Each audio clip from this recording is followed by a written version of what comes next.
Bismillahirrahmanirrahim. Assalamualaikum warahmatullahi wabarakatuh. Apa kabar anak-anakku semua kelas 12 MM?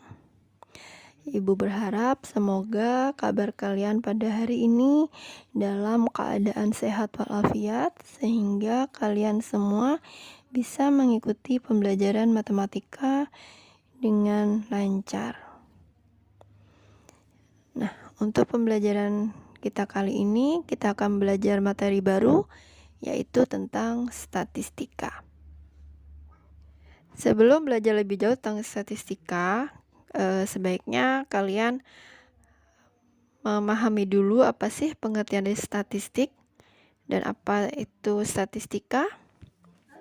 Nah, untuk statistik sendiri, di sini pengertiannya adalah kumpulan data yang umumnya bisa berbentuk angka yang disusun dalam tabel atau diagram yang melukiskan suatu persoalan. Nah, sedangkan statistika sendiri adalah ilmu pengetahuan yang mempelajari cara pengumpulan, pengolahan, penyajian, analisis data, dan pengambilan kesimpulan dari sifat-sifat data tersebut. Nah, dari pengertian yang telah Bu Siti sebutkan sudah jelas. Untuk statistik itu adalah datanya. Kalau statistika itu adalah ilmu yang mempelajari untuk memperoleh data sampai menganalisis dan mengambil kesimpulan.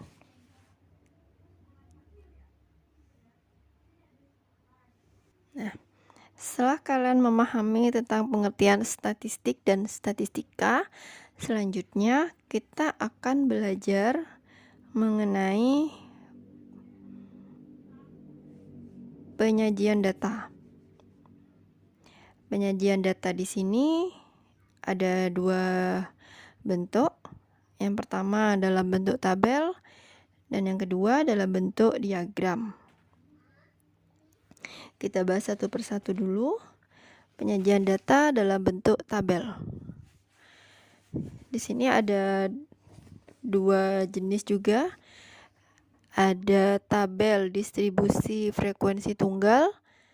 Ada juga tabel distribusi frekuensi berkelompok. Nah, untuk yang pertama kita bahas dulu tabel distribusi frekuensi tunggal. Di sini pasti kasih contoh. Diketahui data nilai ulangan matematika dari 40 siswa kelas 12 SMA Kartika sebagai berikut. Itu sudah ada data yang tertera. Nah, pertanyaannya, sajikan data di atas dalam bentuk tabel distribusi frekuensi tunggal. Ya. Langkah pertama yang harus dilakukan adalah kalian mengurutkan data yang sudah ada. Dari data yang paling kecil sampai data yang paling besar. Nah, setelah diurut, kemudian data yang sudah diurut tadi dapat disajikan dalam bentuk tabel frekuensi sebagai berikut. Di situ ada nilai, turus, dan frekuensi. Nilai 4, frekuensinya di situ 2, 5, frekuensinya 3, dan seterusnya sampai nilai 10, frekuensinya 2. Nah, itu adalah cara untuk membuat tabel distribusi frekuensi tunggal. Nah, untuk yang kedua, di sini adalah penyajian data dalam bentuk tabel distribusi frekuensi berkelompok. Sini Bu Suti kasih contoh. Data nilai ujian masuk calon karyawan di sebuah perusahaan sebagai berikut. Ada satu data. Nah, pertanyaannya, buatlah tabel distribusi frekuensi berkelompok dari data tersebut. Nah, pertama, kita hitung dulu banyaknya data yang ada. Di situ ketemu N, banyaknya data sama dengan 40. Setelah itu kita cari data terbesar, X max. Di situ kalau kita perhatikan data terbesarnya adalah 95 dan data terkecil X min sama dengan 45. Nah, setelah itu baru kita bisa menentukan jangkauan. Jangkauan atau J di sini dirumuskan X max dikurangi X min. Karena tadi X max-nya kita sudah ketemu 95 dan X min-nya 45, berarti nanti 95 dikurangi 45 sama dengan 50. Selanjutnya yang kita lakukan adalah mencari banyaknya kelas atau disingkat dengan K di sini menggunakan aturan Stargess. Di sini dirumuskan K sama dengan 1 ditambah 3,3 log N. N-nya tadi kita sudah ketahui 40, berarti sama dengan 1 ditambah 3,3 log 40. Nah, untuk mencari log 40 kalian bisa menggunakan kalkulator, atau kalau kalian tidak mempunyai kalkulator yang ada fungsi lognya, kalian bisa browsing langsung di Google, ketik aja log dari 40, itu pasti akan keluar. Nah, disitu kita lanjutkan. Log dari 40 adalah 1,602. Berarti kita tuliskan 1 ditambah 3,3 dikali 1,602 ya. Nah, disitu ada penjumlahan perkalian. Yang dikerjakan dulu adalah perkalian. Ya, berarti sama dengan 1 ditambah 3,3 dikali 1,602 itu hasilnya 5,2866. Setelah ditambahkan hasil akhir ternyata 6,2866 hasilnya. Dan angka ini dibulatkan menjadi 7.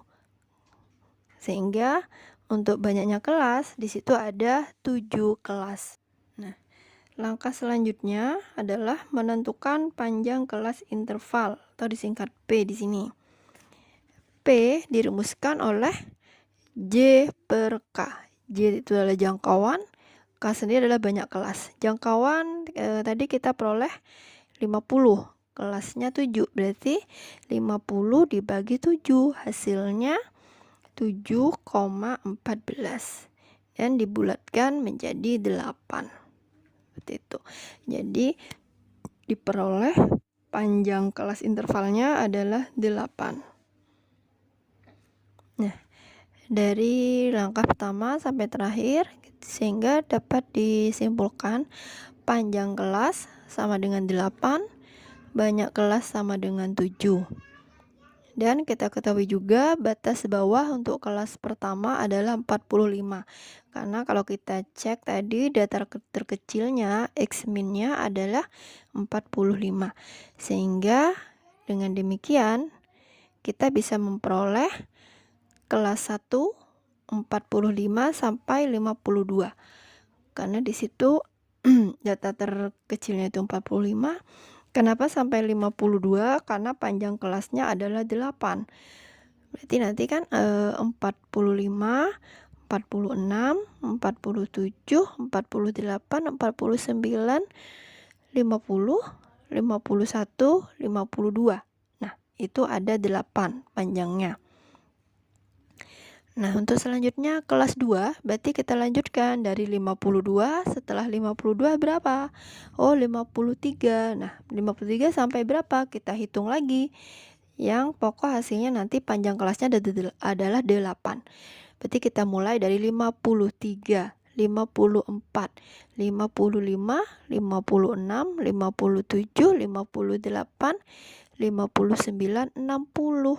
Nah, berarti itu panjangnya sudah 8. Berarti kelas 2 itu dari 53 sampai 60. Dan begitu seterusnya sampai kelas 7. Karena kita sudah menemukan banyak kelas sama dengan 7. Di situ kelas 7 tertulis 93 sampai 100. Jadi ada 93, 94, 95, 96, 97, 98, 99, 100. Nah, itu panjang kelasnya ada 8. Oke, sampai di sini bisa dipahami ya, sampai menentukan kelas.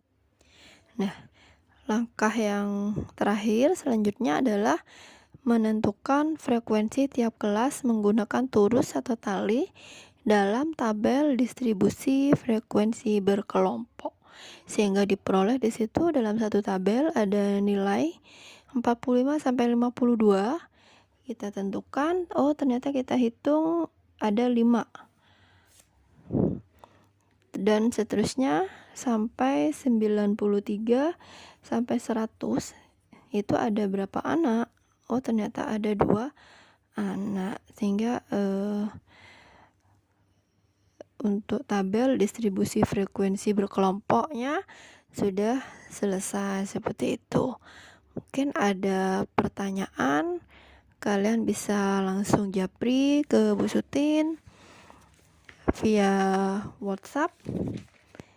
Japri aja, jangan di grup biar enggak ketindih sama pesan yang lainnya ya.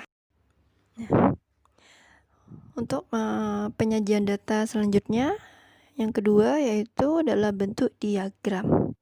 Nah, dalam bentuk diagram sendiri, di sini ada diagram batang yang pertama, dan yang kedua ada diagram lingkaran, yang ketiga diagram garis, dan yang keempat ada yang namanya diagram gambar atau piktogram. Nah, yang akan kita jelaskan di sini adalah semuanya kita jelaskan, cuma yang terakhir enggak, yaitu yang diagram gambar itu enggak akan kita jelaskan di sini. Jadi kita akan bahas 3 saja, diagram batang, lingkaran, dan diagram garis. Nah, untuk contoh-contohnya di sini Bu Sutin kasih satu-satu. Kalian bisa perhatikan gambarnya.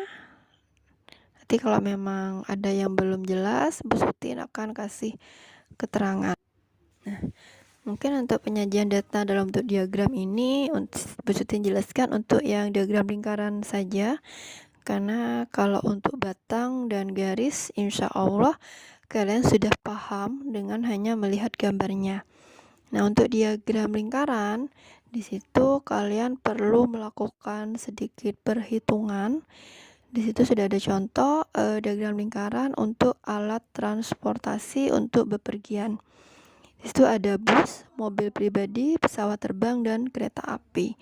Nah, untuk mencari besarnya sudut untuk bus, mobil pribadi, pesawat terbang, dan kereta api, kalian bisa menentukan dengan cara banyaknya bus itu berapa buah dibagi banyaknya total alat transportasi, berarti banyaknya bus ditambah mobil pribadi ditambah pesawat terbang ditambah kereta api itu berapa, nanti dikalikan dengan sudut penuh lingkaran.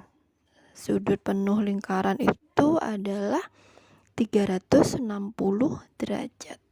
Berarti nanti kalian tinggal misalkan untuk mencari besar sudut dari bus, berarti kalian tinggal menghitung banyaknya bus berapa dibagi banyaknya kendaraan total itu berapa dikali 360 derajat. Begitu seterusnya caranya sampai kereta api. Nah, setelah itu kalian bisa menggambar menggunakan busur derajat. Oke, mungkin itu saja penjelasan materi dari Bu Sutin. Selanjutnya Bu Sutin akan beri tugas untuk kalian. Nah, kalian kan sudah mengumpulkan data mengenai tinggi badan, berat badan, dan ukuran sepatu. Nah, tugas kalian bebas memilih data, apakah itu tinggi badan yang akan kalian ambil, atau berat badan, atau ukuran sepatu. Kalian bisa memilih salah satu. Kalau kelas 12 mm1, berarti kalian mengambil data dari kelas 12 mm1. Pilih salah satu. Mau ambil tinggi badan, berat badan, atau ukuran sepatu. Begitu juga kelas yang lain, kelas 12 mm2 berarti mengambil data dari 12 mm2 itu sendiri. Dan juga untuk 12 mm3 berarti mengambil datanya dari data kelas 12 mm3. Nah, Bu Sutin harap semua siswa itu bisa mengumpulkan data yang sudah di checklist di grup kelas. Kalaupun sampai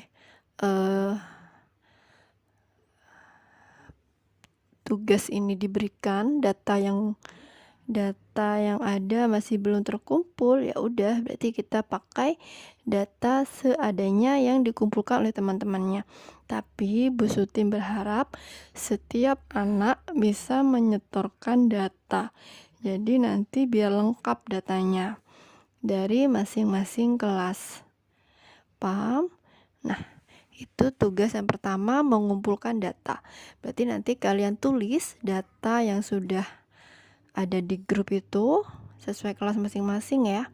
Kalian boleh pilih salah satu. Kalian mau menuliskan tinggi badan, atau menuliskan yang berat badan saja, atau menuliskan ukuran sepatu. Misalkan kalian memilih tinggi badan, berarti nanti judulnya data tinggi badan siswa kelas 12 mm1 atau 12 mm2 atau mm3 ya, SMK Negeri 1 Tapen, tahun pelajaran 2020-2021 sebagai berikut. Nah, kalian tinggal tulis tuh datanya. Itu yang pertama. Jadi yang pertama kalian mengumpulkan data, kan sudah selesai ada di grup. Yang kedua, menuliskan hasil data tersebut, dituliskan hasilnya, mencatat hasil pengukurannya tadi, boleh pilih salah satu, baik tinggi, berat badan, ataupun ukuran sepatu. Itu ya. Terus yang ketiga, setelah mengumpulkan data, yang kedua menuliskan hasilnya. Yang ketiga, tugas kalian adalah menyajikan data dalam bentuk tabel dan diagram. Untuk tabel, dia itu sudah Bustin jelaskan ada dua tadi, ada tabel distribusi frekuensi tunggal, dan yang kedua ada tabel distribusi frekuensi kelompok. Kalian kerjakan semua. Baik, anak-anakku semua, mungkin hanya itu yang bisa Ibu Sutin sampaikan. Kurang lebihnya Bu Sutin mohon maaf. Wabillahi taufiq wal hidayah.